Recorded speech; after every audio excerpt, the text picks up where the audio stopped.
정책이 완전히 이제 다른 중국이 되었다. 그 배경에는 시진핑이 있을 텐데 시진핑의 삶과 현대 중국사를 좀 간단하게 훑어주시면 좋을 것 같습니다. 중국의 현대사가 참 한국 현대사만큼이나 굉장히 우여곡절이 많고 복잡다단했습니다.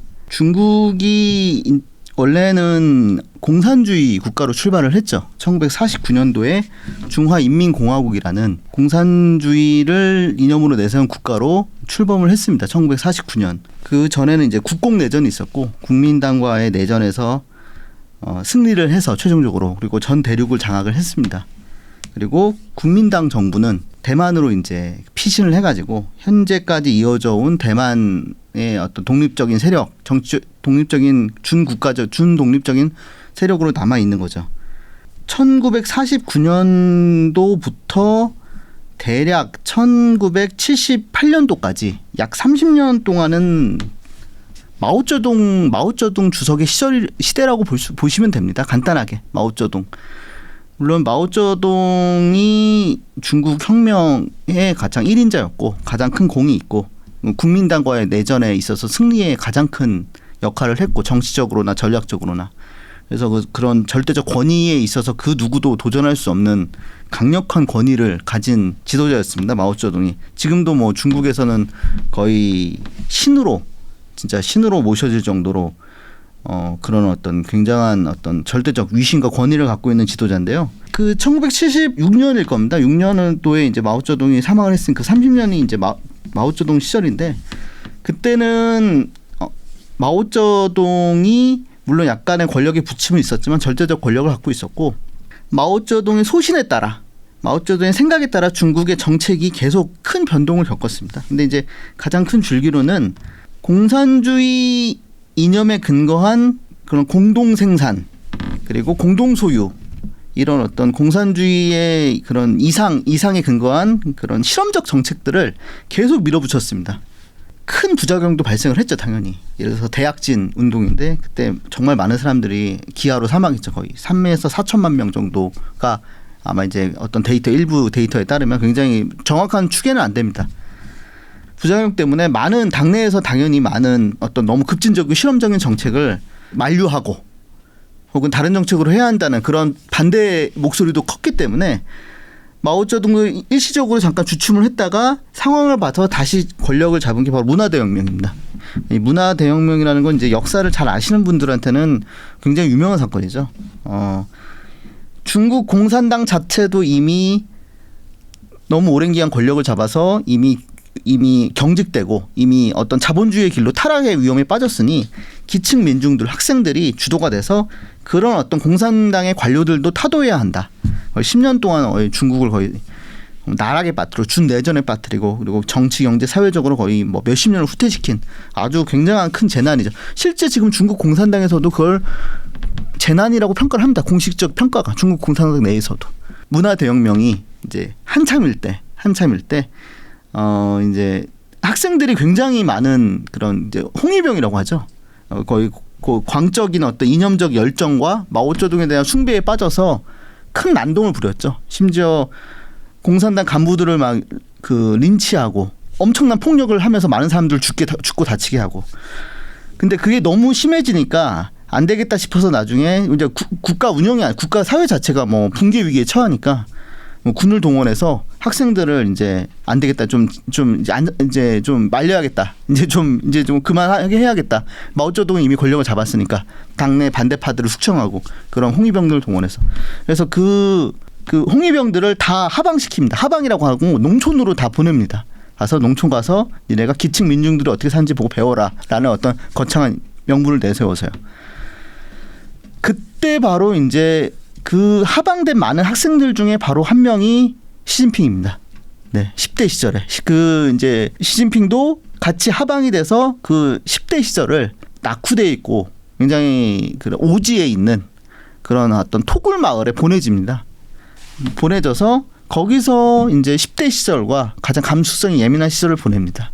네, 그게 이제 정치인 시진핑의 시작입니다. 정치인 시진핑의 시작인데 사실 이 마오쩌둥이 일으킨 문화대혁명과 그 뒤를 이은 하방에 대해서 후에 어떤 많은 후에 이제 최고 지도자가 되는 많은 공산당 그 정치 지도자들이 굉장히 비판적으로 그 시절을 바라봅니다. 그게 굉장히 중국을 후퇴시켰고 많은 사람들을 고통에 빠뜨렸고 많은 사람한테 상처를 줬고 왜냐하면 실제로 정말 큰 재난이었으니까 정치적 재난이었으니까 인위적인 재난이었으니까. 근데 시진핑은 그렇게 안 봤습니다. 그 시절을. 시진핑이 처음에는 그런 어떤 토굴 마을에 거의 지금 뭐 그냥 산에 아예 굴이 말이 정말 말 그대로 토굴 마을인데 산에다가 이제 굴을 파고 그 안에서 이제 집을 그 농민들이 거기서 살면서 이제 거기서 이제 농사 짓고 이런 정말 그런 오지의 어떤 원시적인 마을인데 처음에는 시진핑도 10대 시절에 거기 가서 너무 있기 싫어서 막 도망쳐서 몰래 도망쳐갖고 밤에 그래서 다시 베이징에 있는 그 친척 집에 돌아갔다가 이제 설득을 당하고 너의 장래를 위해서 다시 거기 버텨야 한다라고 말을 듣고 다시 돌아갈 정도로 시진핑도 굉장히 처음엔 싫어했는데 그 설득이 누가 한 거예요? 시진핑의 그 아마 숙부였나 아마 친척이었을 겁니다. 집안 어른이었습니다. 이제 여기서 부연 설명을 들으면 시진핑의 부모가 시중신이라고 혁명 1세대 리더입니다. 네, 혁명 1세대 리더고 당연히 이제 우리 요새 유행하는 말로 치면 금수저죠. 시진핑도. 그 태자당. 네, 태자당이라고 하죠. 예. 사실상 현재 중국의 지배자들이 태자당입니다. 근데 그 당시 이제 문화대혁명 당시에는 많은 혁명 1세대 원로들이 대부분 숙청을 당했습니다. 큰 고난을 겪습니다. 뭐 덩샤오핑 같은 경우는 자기 장남이 이제 그 린치를 못 이겨서 자살하려다가 3층 빌딩에 그 3층에서 떨어져서 장애인이 돼요. 그리고 본인하고 덩샤오핑의 배우자는 이제 시골 공장에 내려보내져서 계속 이제 그 단순 작업 노동을 하고 왜냐하면 마오쩌둥이 너네는 이제 정신이 썩어서 자본주의로 다시 타락할 것 같으니 다시 한번 정화를 해라, 영혼을 정화를 해라. 기층 민중들의 삶에 가서 어떤 그런 뭐 종교 지도자죠 사실 그런 정도면 뭐 그런 와중이었는데 이제 당연히 시중신도 시진핑 아버지 시중신도 그런 식으로 이제 좌천이 돼서 하방돼 갖고 다른 곳에서 이제 굉장히 힘든 나날을 보내고 시진핑도 토굴 마을로 보내져서 그런 마을을 보냈는데 이게 이제 재밌는 게 나중에 시진핑이 그 시절을 떠올린 거를 이제 어떤 잡지 이런 데다가 글을 기고를 합니다. 근데 그 내용이 무슨 내용이냐면 처음에는 내가 그 시절을 굉장히 못 견뎌했지만 나중에는 굉장히 보람찬 시기였다. 철이 없던 내가 성숙할 수 있는 정말 좋은 기회였다. 그리고 이 기층 민중들의 삶이 어떤 것인지 배울 수 있는 기회가 됐고 나한테는 평생 자산이 되는 정치적 학습의 가장 근원적인 토대가 됐다라고 굉장히 그 시절을 굉장히 본인한테 큰 의미 부여를 하는 시절로 간주합니다. 그러면서 시진핑에게 있어서는 이 마오쩌둥이 이런 고난을 내린 거를 단순히 이거를 정말 마오쩌둥 의도대로 우리를 단련시켜서 뭐 그런 내용도 있지 않습니까? 이제 사람이 버틸 만큼의 고통은 성숙하게 만든다. 그런 식으로 정말 마오쩌둥의 의도를 200% 그거를 긍정해서 마오 주석이 나한테 이 시련을 준 거는 내가 정말 큰 정치인, 인민과 중국을 위해서 큰 역할을 한 큰 정치인으로서 단련하기 위한 어떤 그런 시험대였고 교육의 장이었다라고 다 내면화시킨 것 같습니다. 내면화를 시킨 것 같아요. 그런 시진핑이 향후 이후에 어떤 본인이 그 당시 경험담이나 수레한 걸 보면은 그래서 시진핑에게는 그 30년이 이후에 개혁개방 당시 다른 중국 지도자들과 달리 긍정적으로 나름 이게 어떤 굉장히 그거를 극복하고 바꿔야 하고 완전히 청산해야 할 역사가 아니라 긍정하고 뭔가 거기서 가치를 받아서 좋은 건 계승하는 그런 시대로 바라본 것 같습니다. 마오쩌둥에 대한 인식도 마찬가지고요. 그게 이제 향후에 이제 시진핑이 마오쩌둥의 30년과 덩샤오핑 30년을 자기가 정반합 이걸 두 개가 충돌하는 게 아니라 이게 두 개가 모순되는 게 아니라 두 개를 다 좋은 점을 융합을 해서 좋은 거를 계승을 해서 내가 어떤 제3의 더 그거를 긍정해서 더 승화되는 그런 새로운 중국을 만들겠다라는 어떤 비전의 토대가 된 것 같습니다. 네. 중국 내부의 전체 국민의 정서가 마오쩌둥을 생각할 때는 어떤 쪽으로 판단하는 게 더 큰가요? 분명히 소수의 소수의 마오쩌둥을 되게 부정적으로 보는 중국 분들이 있습니다. 분명히 있는데 대다수 여론은 마오쩌둥이 실책도 했지만 크게는 그 중국을 위해서 큰 공을 세웠다. 큰 영웅이다. 크게는.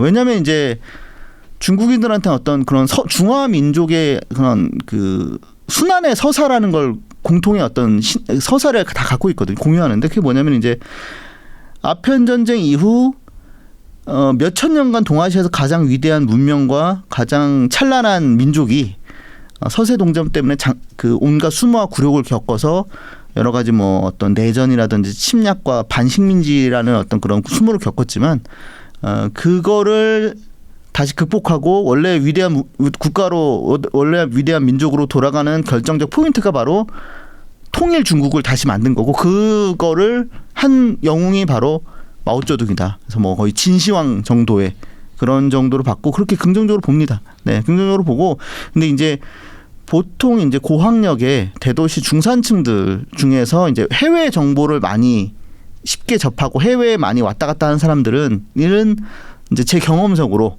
마오쩌둥이 되게 비판적이죠. 과가 공을 넘는다라는 사람도 있고 아예 더 극단적으로 가서는 마오쩌둥 때문에 중국이 훨씬 더 빨리 발전하고 훨씬 더 빨리 강대해질 수 있었지만 더 늦어진 거다. 차라리 그때 공산당이 아니라 국민당이 이겼어야 했다. 장제스가 이겼어야 했다. 뭐 이렇게 생각하는 분들도 있어요. 왜냐면은 해외에서 오는 객관적인 역사 사료를 보면은 마오쩌둥이 한 실책이 너무 명확하거든요. 네. 가장 대표적으로 대약지 운동하고 문화대혁명 그거 두 사건으로 중국을 수십 년간 정체시키고 낙후시켰으니까요. 그리고 현재 있는 어떤 중국 체제의 어떤 그런 권위주의, 1인 독재 그리고 그 자유민주주의, 그러니까 헌법에 의한 헌정 통치를 못하는 거, 민주적 선거를 도입하지 못하는 거 다 이거를 다 마오쩌둥이 만들어 놓은 거 아닙니까? 당연히 중국 내에서도 자유선거 그리고 민주주의 언론의 자유를 해야 한다고 생각하는 사람들이 있습니다. 분명히. 네. 그런 제가 말씀드렸듯이 대도시일수록 중산층일수록 고학력일수록 해외와 접촉이 많은 사람들일수록 그런 확률이 높죠. 예. 민주주의는 아니지만 중국 내부에서의 주석의 교체 시스템이 있었는데 근데 시진핑은 이제 거의 종신적 집권으로 가려고 하는 게 마오를 좀 계승하려고 하는 의지로 볼 수 있을까요? 예, 지금 그런 점이 있습니다. 확실히. 그리고 이제 제가 이제 두 개의 30년이라고 했는데 하나 이제 첫 번째 30년 얘기를 드렸으니까 이어서 두 번째 30년을 말씀드리겠습니다. 네. 1976년에 이제 그 마오쩌둥이 사망을 했을 겁니다. 그러면서 이제 중국에서 권력 충돌이 발생을 합니다. 권력 충돌이 뭐냐면은 마오쩌둥의 극단적인 극좌 노선을 계승해야 한다는 사인방과 아니다.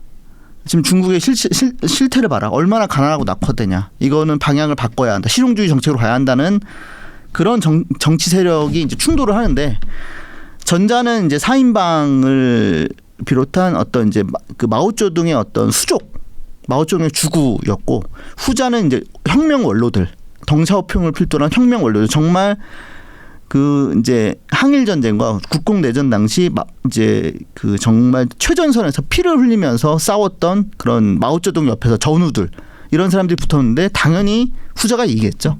그래서 이 극좌 노선은 완전히 폐기가 되고 덩샤오핑 최고 지도자에 오르면서 이제 개혁 개방이 30년의 시대가 열리는데 공식적으로 개혁 개방이 이제 당의 기본 노선으로 확정이 되고 그때부터 시진핑이 집권하기 전까지, 그러니까 후진타오 때까지의 2012년까지 30년을 이제 덩샤오핑 시대라고 부르시면 됩니다. 중국이 개혁 개방을 한 시대. 물론 덩샤오핑은 1997년에 사망합니다. 하지만 그 이후에 차례대로 최고 지도자에 오른 장쩌민과 후진타오는 사실상 덩샤오핑이 직접 지정한 후계자고 그 두 사람은 사실상의 어떤 덩샤오핑 노선을 그대로 이어받아서 통치를 하면서 유은 통치를 한 겁니다. 사실상. 그래서 덩샤오핑 시대가 장기 30년으로 보시면 됩니다. 물론 1997년에 사망을 했지만 이제 그 30년간은 이제 어떤 시대냐면 크게 보면은 이제 가장 이제 굉장히 그 사실 복잡합니다. 그 30년도 굉장히 복잡하지만 이제 압축적으로 이제 요약을 하자면 두 가지입니다. 두 가지. 첫 번째는 정치적으로는 공산당 일당 독재를 유지한다. 이거는 무조건 일당 독재를 유지한다. 다른 어떤 공산당 외에 정치적 도전을 불허한다. 무력을 통해서라도, 심지어 무력을 동원해서라도. 그게 바로 천안문 사태죠.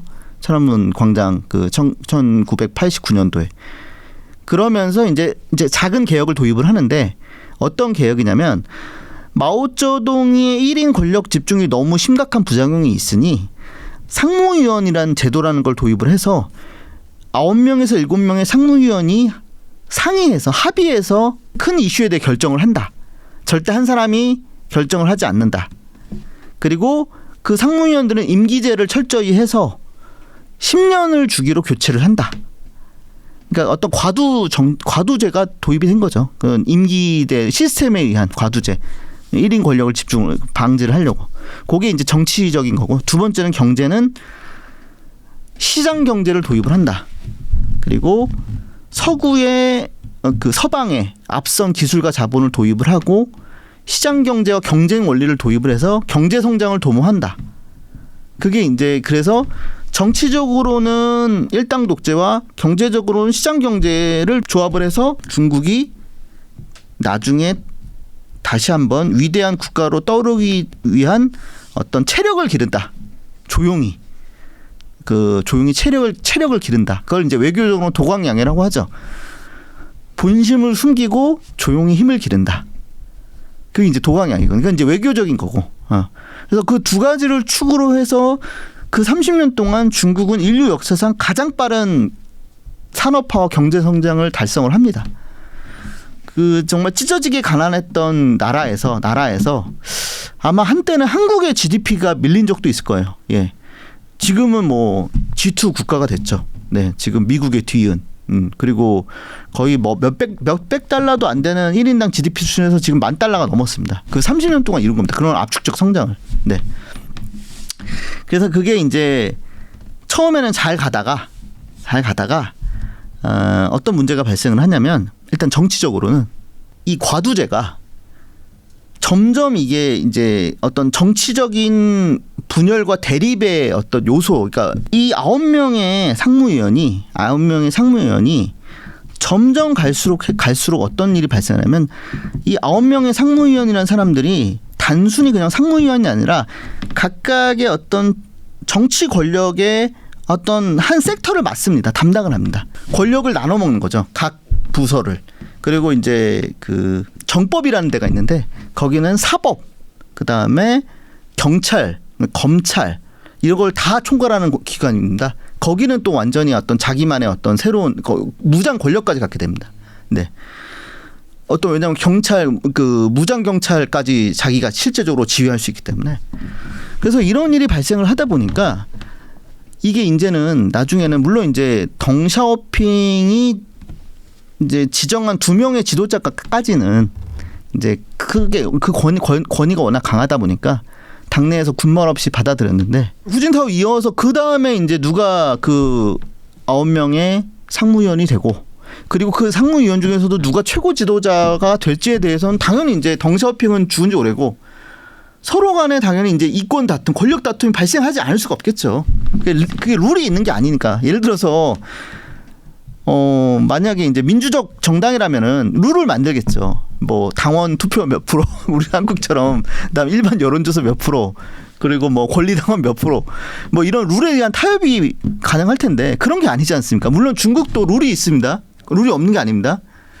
이제 그 계단식 민주주의라고 해갖고 일반 당원이 이제 그런 어떤 자기네 동네의 어떤 당 대표를 뽑으면 그 사람들이 또 모여서 거기서 어떤 또 대표를 뽑고, 거기서 그 사람들이 모여서 또 뽑고, 그래서 최종적으로 9명의 상무위원이 뽑히고 그 중에서 또 1명이 뽑히는 그런 공식적인 그런 당연히 절차가 있습니다. 근데 그건 당연히 공식적인 절차일 뿐이고, 실제로는 그 내부에서 엄청난 어떤 그런 권력 다툼이 발생을 하겠죠. 그래서 그 발생한 게 바로 시진핑이 집권하기 직전 해 2012년도, 그러니까 시진핑이 공산당 총서기로 공식적으로 선출된 그 해에 발생한 보시라이 이 쿠데타 사건의 배경입니다. 네. 실제로 정말 어떤 베이징 한가운데서 무력 충돌이 발생할 뻔했어요. 정법위 소속의 무장 경찰과, 근데 말이 무장 경찰이지 우리가 생각하는 그런 한국의 어떤 좀 뭐 시위 진압하는 그런 수준의 경찰이 아닙니다. 사실상 군대입니다. 탱크에다가 장갑차에다가 어떤 그런 그 굉장히 어떤 뭐 기관총에다가 뭐 로켓까지 가질 정도로 중국의 무장 경찰은 거의 군대 수준의 무력을 갖고 있는데, 그 무장 경찰과 그리고 중앙군사위원회에 소속된 인민해방군이 충돌을 해서 서로 대치를 할 뻔한 그런 사건이 있습니다. 그게 2012년 5월달 겁니다. 그 사건이 발생을 하면서 중국이 어떤 그런 권력 구조, 권력 시스템의 어떤 과두제에서 모순이 폭발을 했죠. 사실상 시진핑 집권 전에 그게 있었고, 이제 두 번째로 경제적으로는 사람들이 이미 이제 시장 경제를 도입하면서 그 누구도 과거 중국 공산당이 초기 중국 공산당이 내세웠던 그런 유토피아적 순수한 어떤 급진적 공산주의, 그 공산주의가 바로 공동생산 공동분배지 않습니까? 그거를 시장 경제가 도입되면서 사실상 그 누구도 그 가치, 공산당은 스스로가 그 이제 공산주의 이념을 아무도 추구하지 않습니다. 그러면서 사람들이 이제 점점 돈을 버는 거에 다 몰두를 하게 됐죠. 왜냐하면 정치 개혁도 못 하니까. 모든 사람들이 이제 기업을 운영하고 사업을 운영하고, 그러면서 중국 공산당 내에서도 어떤 이권이라든지, 그러니까 이제 인허가권을 통한 혹은 사업과 결탁을 통한 어떤 부패 문제가 너무 심각해지는 거예요. 안 그래도 공산주의 이념은 이미 효력을 상실했는데 이제 그런 공허한 이념을 메꿔줄 게 바로 돈인 거죠. 부자가 되는 거죠. 그리고 그러면서 또 한 가지는 민영 경제의 그런 민영 경제, 중국의 어떤 민간 기업들의 힘이 점점 강해지니까 경제 성장을 하면서 시장 경제가 심화될수록 이제는 그런 민간 경제 쪽에서 기업인들이 이제 공산당을 역으로 이제 영향력을 뒤흔들려는 그런 사태까지 발생을 합니다. 예를 들어서 이제 마윈이겠죠. 실제 몇 번 충돌한 적도 있어요. 정부랑 중공산당이랑. 이제 그때 사람들이 저 사람 저대로 놔두면 분명 언젠가 큰일 날 거라고 했는데 나중에 정말 큰일이 났었죠. 네. 그런 부분들이 이제 어떤 민간 경제가 커지면서 민간 영역이 커지고 민간 기업들의 힘이 커지면서 중국 공산당의 어떤 그런 권위와 어떤 통치력, 제어력이 점점 균열이 생기는 거죠. 균열이 생기고, 거기다가 이미 당내에서는 많은 사람들이 중국 공산당원 자체가, 관료들 자체가 이미 많이 이제 정신적으로 해이해지고 돈만 추구하고 물질주의 향락에만 빠지고, 이런 굉장히 이완되는 현상이 발생하는 거죠. 권력 구조 자체가 중국을 전체를 컨트롤해야 하는 그런 어떤 정치적 경제적으로, 물론 개혁 개방 자체는 대성공이었지만 거기서 오는 부상하는 부작용이 이제 굉장히 심화되고, 그게 이제 시진핑 집권 전에 굉장히 크게 이제 폭발적으로 이게 균열이 이제 가시화되고, 시진핑 정권 이후에도 계속 그런 문제가 발생을 하면서 시진핑이 안 되겠다. 이렇게 가다가는 중국 공산당이 전 중국과 14억 인구를 영도하는 어떤 힘과 권위를 상실하고, 더 나아가서는 이렇게 되면은 중국몽을 할 수 없겠구나. 중국몽을 이룰 수 없겠구나. 여전히 중국은 중국 공산당이 이끌어야지 중국몽을 이룰 수 있고 중화 제국의 영광을 되찾을 수 있는데, 이렇게 돼서는 안 되겠다 생각을 한 게 이제 시진핑 정권 이후에 1년의 어떤 여러 가지 조치들, 예전에 어떤 그 덩샤오핑 30년 동안의 어떤 노선을 폐기를 하고 자신만의 새로운 노선을 하면서 새로운 중국을 완전히 우리에게는 이제 굉장히 이제 이질적이고 굉장히 좀 부담스러운 중국으로 다가온 어떤 배경이 된 거죠. 그런 정책 노선들을 폐기하면서 덩샤오핑 30년 동안의 어떤 그걸 폐기하면서 그런 모습들이 나온 거죠. 시진핑이 9명의 상무위원이 된 거는 이미 2007년도 당대회 때 이미 확정이 됐고, 그때 이미 부주석에 임명이 돼요. 그리고 차기 지도자로 이미 확정이 됩니다. 2007년도에. 1년 활년이 됐는데, 이제 2005년 6년도쯤에 전임 주석인 그 장쩌민을 필두로 한 상하이방과 이제 당시의 현 주석인 후진타오를 필두로 한 공청단이 대립을 하게 됩니다. 대립을 하면서 이제 당연히 대립을 하죠. 왜냐? 후진타오 이후에 누가 할 것이냐를 두고 이제 대립을 하다가 양쪽이 계파가 이제 합의를 보면서 그럼 좋다. 그럼 양쪽 다 고집을 하면은 충돌밖에 없으니 양쪽 다 받아들일 수 있는 인물로 하자라고 해서 타협의 산물이 바로 시진핑입니다. 근데 그 당시에 왜 시진핑으로 타협을 했냐면 시진핑이 봤을 때 무색무취했거든요. 절대 어떤 자기 아까 방금 말씀드린 그 보시라인 안에 주인공이 보시라이랑 정반대인데 보시라이는 굉장히 솔직하고 굉장히 적극적이고 굉장히 외향적이고 자기 할 말 다 하고 인터뷰도 되게 즐기고 굉장히 그런 정치인이라면 시진타오는 굉장히 과묵하고 굉장히 내향적이고 굉장히 조심스러워하고 자기 색깔을 전혀 안 들이고 어떤 민감한 이슈에 대해서 얘기를 잘 안 하고 이런 정도로 된 게 굉장히 어떻게 보면 색깔이 없고 좋게 말하면 신중하고 나쁘게 말하면 전혀 좀 색깔이 없는 그런 인물이었기 때문에 양쪽 계파가 봤을 때 위험하지 않다. 그리고 자기들이 좀 컨트롤할 수 있겠다.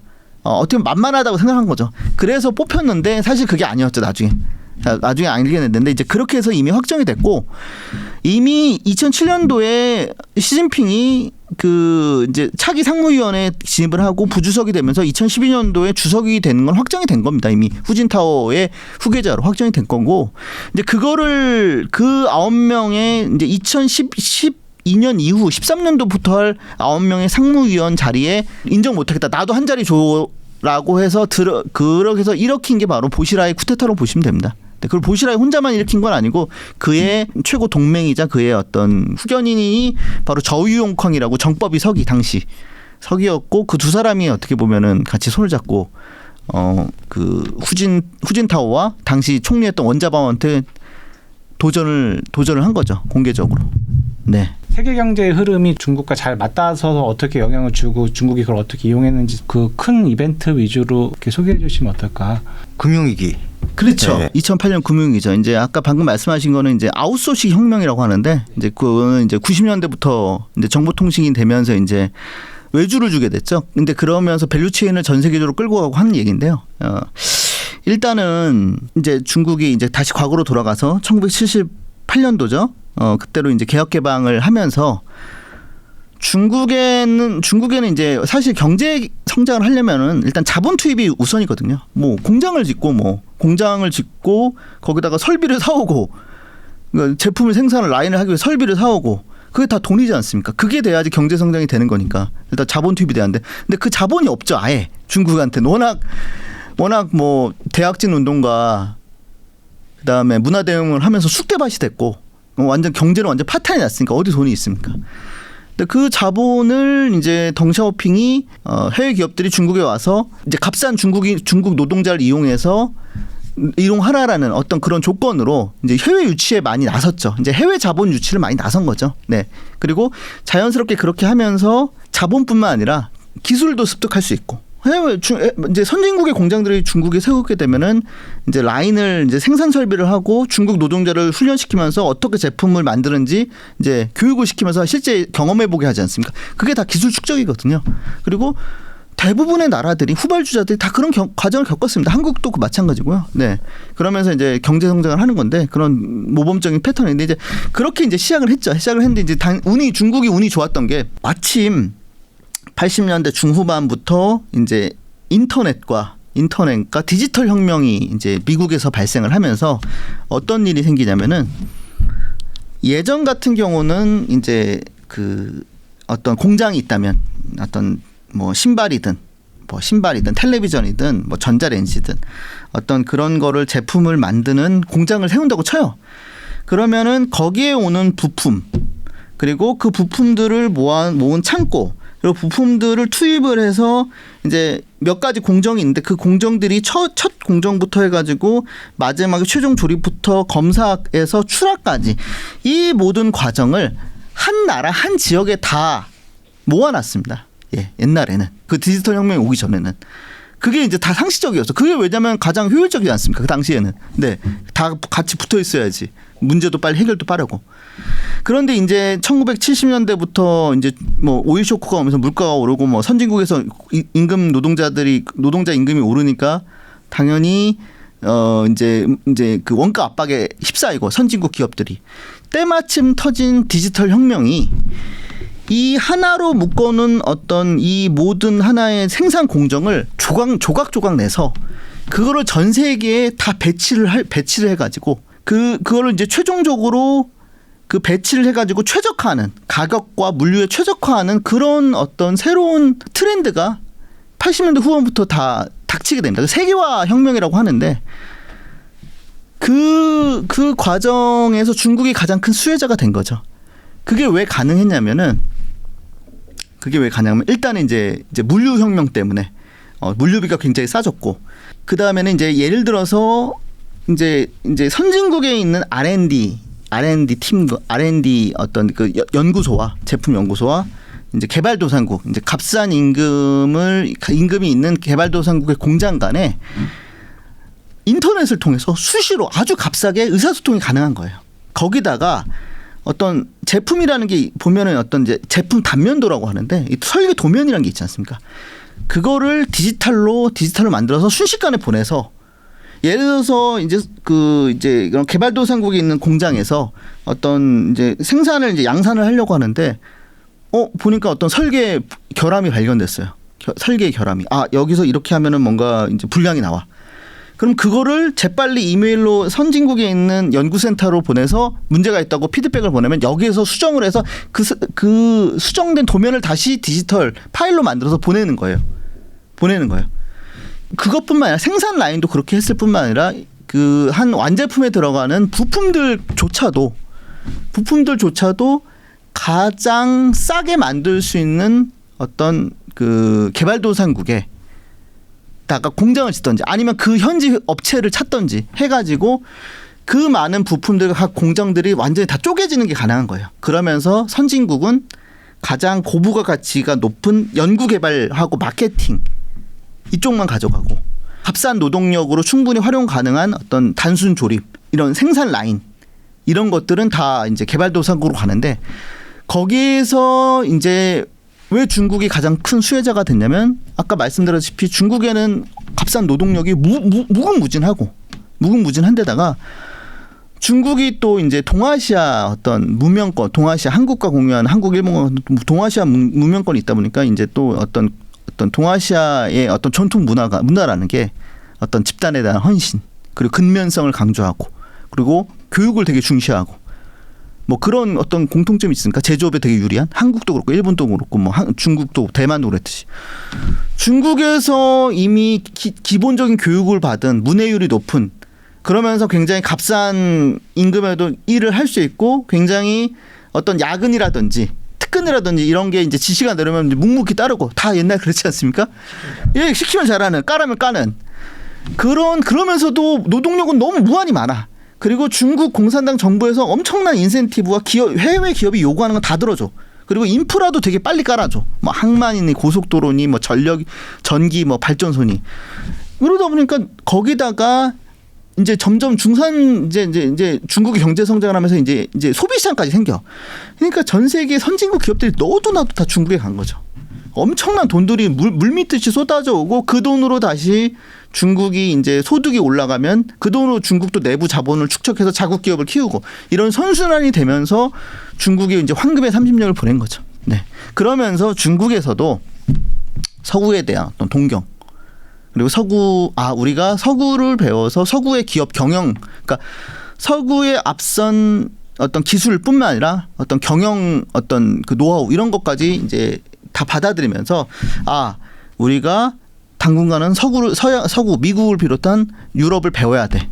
확실히 왜냐면 자기들이 몸소 느끼니까 서구의 기술과 서구의 생산 노하우, 서구의 어떤 기업 경영을 어떻게 공장을 조직하고 어떻게 기업을 조직하고 어떻게 직원들을 관리하고 어떻게 최적화하는지 뭐 이런 경영 매니지먼트 기법들을 배우면서 자기들이 경제 성장을 하면서 우리가 당분간은 계속 서구를 배워서 힘을 길러야겠다. 이게 이제 공산당 노선이었어요. 그러면서 이제 서구가 주장하는 어떤 다원적 정치 개혁은 철저히 거부를 했죠.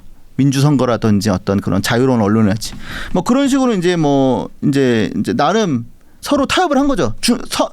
미국이나 유럽도 중국의 경제 성장을 통해서 많은 돈을 벌었고, 중국은 뭐 더할 나위 없이 그렇게 해서 엄청난 경제 성장을 하면서 중상층을 만들어내고 중국 일반 어떤 인민들은 또 엄청난 이제 그런 어떤 소득 향상을 누린 거죠. 진짜 그 정말 우리가 옛날에 어떤 고도 경제화 시대 7, 80년대 그런 걸 경험한 그 시대 경험한 거를 중국이 이제 80년대, 90년대, 2000년대까지 경험한 거죠. 그 시대가 굉장히 뭐 그렇게 되면서 쭉 오다가 그때 이제 어떻게 보면은 지금 생각해 보면 그 시절이 태평성대였던 것 같아요.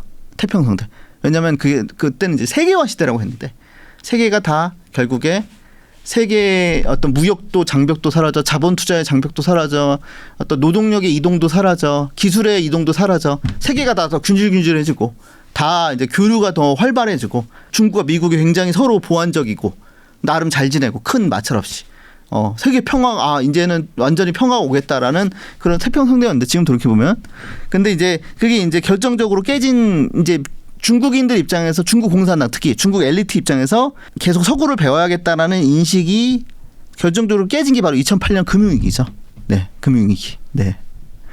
그 금융위기가 그리고 근데 중국의 인식을 깬 것뿐만 아니라 지금 신냉전에 어떻게 기초가 됐죠. 네. 그때 이제 미국에서 포퓰리즘이 이제 나중에 트럼프 정권을 만들어낸 포퓰리즘이 그때 시작이 됐고 그리고 미국의 위신이 추락되면서 뭐 어떤 그런 그 인도라든지 러시아라든지 이제 뭐 다극화 시대라고 하잖아요. 그런 시대가 됐고 뭐 전 세계 포퓰리즘이 막 이제 포퓰리즘이 이제 그 막 물결이 일어나면서 어떤 자유민주주의가 위기가 오고 뭐 그게 아마 2008년도가 가장 분수령이었지 않나 싶습니다. 근데 이제 더 말씀드리면 2008년도에 어떤 일이 있었냐면은 신자유주의 미국이 만들어 놓은 어떤 글로벌 스탠다드 이 신자유주의로 통하는 어떤 그런 자유시장 경제에 대해서는 뭐 다른 대안이 없다. 이게 무조건 이제 표준이다라는 게 되게 대세의 분위기였잖아요. 근데 이게 하루아침에 무너졌죠. 일단 미국의 권위와 유신이 많이 무너졌죠. 그 결정적 사건을 계기로 사실 그때 자칫 잘못했으면 전 세계 경제가 붕괴할 뻔했지 않습니까? 그때 뭐 미국 의회에서 막 긴급구제 법안 통과 한이 많이 해가지고 굉장히 위험한 시기였는데 그때 이제 중국 공산당에서 어떻게 행동을 했냐면 굉장히 대처가 빨랐어요. 굉장히 대처가 빨랐다는 게 뭐냐면은 그때 금융위기가 오면서 이제 그 충격 때문에 소비 위축이 오면서 대공황이 올 뻔했거든요. 뱅크런이 오고 이제 금융위기가 이제 뱅크런이 오고 은행이 굉장히 부실이 막 터지고 그러면서 이제 은행들이 기업과 민간에 대해 대출한 걸 회수를 하고 기업들은 이제 소비를 그러면 투자를 안 하게 되고 돈이 없으니까 민간은 소비를 안 하게 되면서 굉장히 어떤 실물 경제가 엄청난 타격이 와서 진짜 대공황이 올 뻔했어요. 그때 정말 그런 분위기였어요. 온다고 막 그런 얘기도 했고. 근데 이제 전 세계가 공조를 하면서 우리가 돈을 뿌려야 한다 이때 해갖고 재정을 막 정부가 나서서 적극적인 재정과 그리고 금리 그다음에 어떤 그냥 이제 금융 완화를 통해서 극복을 했는데 그게 재정 정책과 금융 정책인데 그 당시 그 어느 나라보다도 화끈하게 재정 정책을 편대가 중국이거든요. 그러니까 미국이 이제 재정 정책 때문에 신규 오바마 정권하고 공화당 간에 막 옥신각신하면서 뭐 재정 정책을 얼마를 하는 GDP 몇 번을 하느니 뭐 부채 문제는 때문에 그냥 지지부진한 거와 달리 중국 공산당 그럴 필요가 없지 않습니까? 하나만 해야죠. 공산당이 결정하면 무조건 하는 거죠. 그럼 어디 누가 반대를 합니까? 당에서 결정하면 하는 거지. 굉장히 또 신속하죠. 결정이 빠르죠. 그래서 그런 장점 때문에 중국이 당시 GDP 대비 미국보다 몇 배 이상의 재정 정책을 결정하고 그걸 돈을 뿌려요. 막 기업들한테 뿌리고 민간 소비 쿠폰 뿌리고 막 그 농촌에서 막 그 이제 신규 오래된 가전이나 자동차 바꾸면 막 보조금 막 주고 인위적인 수요를 창출하는 게 토건 아닙니까? 막 고속도로 그 당시 이제 뭐 가장 그 고속도로에다가 뭐 항만 공항 막 도시들마다 공항 짓고 그 다음에 그 가장 많이 투자한 게 고속전철. 지금 전 세계 중국이 고속전철 가장 긴 나라인데 웬만한 도시마다 다 있어요 지금.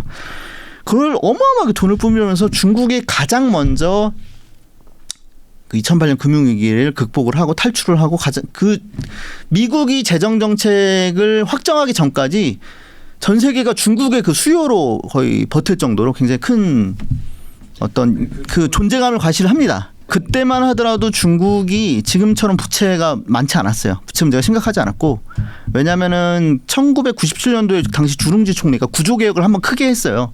그러면서 굉장히 그 효율화를 성공시켰거든요. 방만한 그런 공기업들 정리하고 민간에 매각하고 그리고 쫙 그 구조조정에서 효율 빼고 그러면서 정부 재정도 튼튼하게 하고 그래서 그때 2008년도만 하더라도 지금과 같지 않았습니다. 중국 정부가 상당히 건실했고 재정이라든지 그런 게 부채 문제에서 굉장히 건실했고 두 번째로 어떤 그런 상황 판단력 효율성 그리고 민주국가에서는 재정정책 우리만 하더라도 추경을 하려면 국회에서 통과를 해야 하잖아요. 그걸 하려면 여당 야당이 합의를 해봐야 하잖아요. 그럴 필요가 있습니까 중국이. 중국 공산당 내부 상무위원들이 결정을 하는 거죠. 네. 그래서 상황 판단을 해가지고 빨리 결정을 해서 그것도 신속하게 집행이 되고 그래서 그런 것 때문에 이제 중국이 스타가 되죠. G20에서 막 다 중국 그 당시 후진타오 주석 만나겠다고 줄 서고 막 그 정도로 위상이 엄청났죠. 과거에는 자본주의가 중국 공산당을 구했는데 지금은 중국 공산당이 자본주의를 구했다. 이런 약간 농담을 할 정도로 할 정도로 중국이 굉장히 존재감이 컸고 중국이 아마 그때 뭔가 인식의 전환을 한 것 같아요. 드디어 우리 시대가 왔나 보다. 이제 얘네도 이제 서구 미국을 필두로 한 서방 애들도 이제 끝물인가 보다 이제 약간 좀 자뻑하지 않았나 심취하지 않았나. 예. 책에도 써놓으셨는데 2008년 그때 중국이 미국한테 너네는 여태까지 스승이었지만 지금은 지금 보니까 아닌 것 같아. 뭐 완전 거의 왕치산이라고 지금 아마 그 당시 아마 어떤 경제거 쪽 관련 고위 관료였는데 헨리 폴슨 당시 미국 재무장관 만나서 그 얘기를 한 걸로 알고 있습니다. 이게 엄청 센 발언이잖아요. 이게 거의. 그래서 뭐 그게 공식적인 건 아니고 나중에 헨리 폴슨이 이제 그 자서전에 그때 뭐 공식으로 그런 건 아니고요. 내가 이제 사석에서 만났는데 이런 얘기를 했다. 그게 이제 나중에 이제 나온 거죠. 네.